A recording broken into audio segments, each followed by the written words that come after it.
मैत्रेय जी ने कहा, विदुर जी, सत्ययुग, त्रेता, द्वापर और कली, ये 4 युग अपनी संध्या और संध्यांशों के सहित देवताओं के 12 सहस्त्र वर्ष तक रहते हैं, ऐसा बतलाया गया है।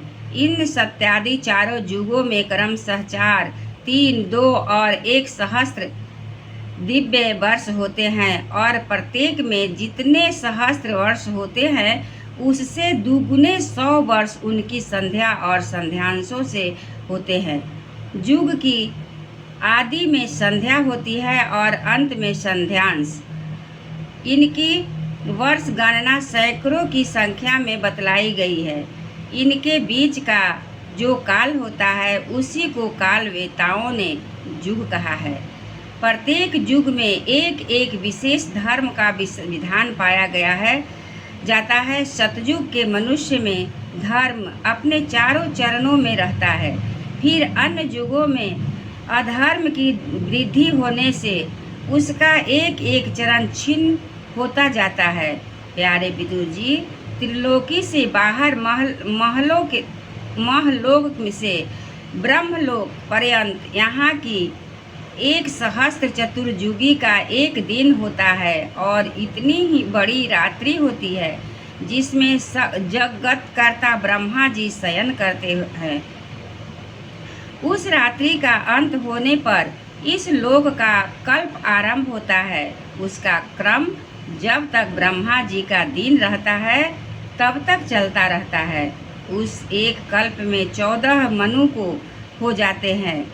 प्रत्येक मनु 71 चतुर्युगी से कुछ अधिक काल 71.6/14 चतुर्युगी तक अपना अधिकार भोगता है।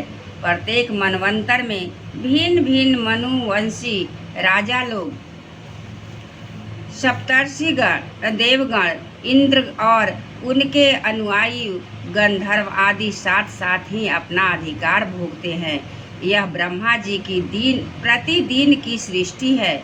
उसमें तीनों लोकों की रचना होती है। उसमें अपने अपने कर्मानुसार पशु, पक्षी, मनुष्य, पितर और देवताओं की उत्पत्ति होती है।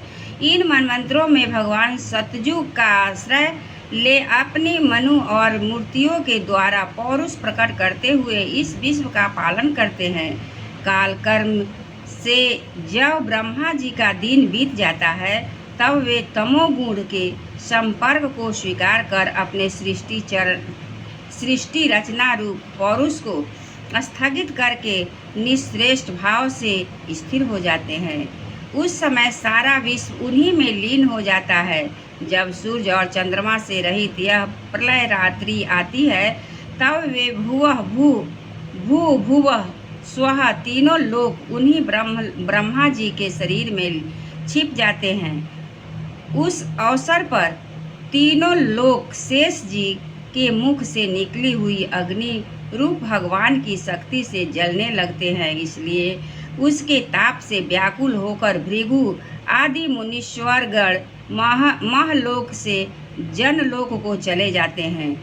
इतने में ही 7 समुद्र प्रलय काल के प्रचंड पवन से उमड़कर अपनी उछलती हुई उत्ताल तरंगों से त्रिलोकी को डुबो देते हैं। तब उस जल के भीतर भगवान शेषशायी जोग निद्रा से नेत्र मूंद कर शयन करते हैं। उस समय जनलोक निवासी मुनिगण उनकी स्तुति किया करते हैं। इस प्रकार काल की गति से एक एक सहस्त्र चतुर्युग के रूप में प्रतीत होने वाले दिन रात के हेर फेर से ब्रह्मा जी की 100 वर्ष की परमायु भी बीती हुई सी दिखाई देते हैं। ब्रह्मा जी की आयु के आधे भाग को परार्ध कहते हैं। जब अब तक पहला परार्ध तो बीत चुका है, दूसरा चल रहा है। पूर्व परार्ध के आरंभ में ब्रह्म नामक महान कल्प हुआ था। उसी में ब्रह्मा जी की उत्पत्ति हुई थी। पंडित जन उन्हें शब्द ब्रह्म कहते हैं। उसी परार्थ के अंत में जो कल्प हुआ था उसे पद्म कल्प कहते हैं। उसमें भगवान के नाभि सरोवर से सर्वलोकमय कमल प्रकट हुआ था। विदुर जी, उस समय जो कल्प चल रहा था वह दूसरे परार्थ का आरंभक बतलाया जाता है। यह वराह कल्प नाम से विख्यात है। उसमें भगवान ने शूकर रूप धारण किया था। यह दो परार्थ का काल अव्यक्त अनंत अनादि विश्वात्मा श्री हरि का एक निमेष माना जाता है। यह परमाणु से लेकर द्विपरार्थ पर्यंत फैला हुआ काल सर्वसमर्थ होने पर भी सर्वात्मा श्री हरि पर किसी प्रकार की प्रभुता नहीं रखता। यह तो देहादि में अभिमान रखने वाले जीवों का ही शासन करने में समर्थ है। प्रकृति, महत्व, अहंकार और पंच तन्मात्र, इन 8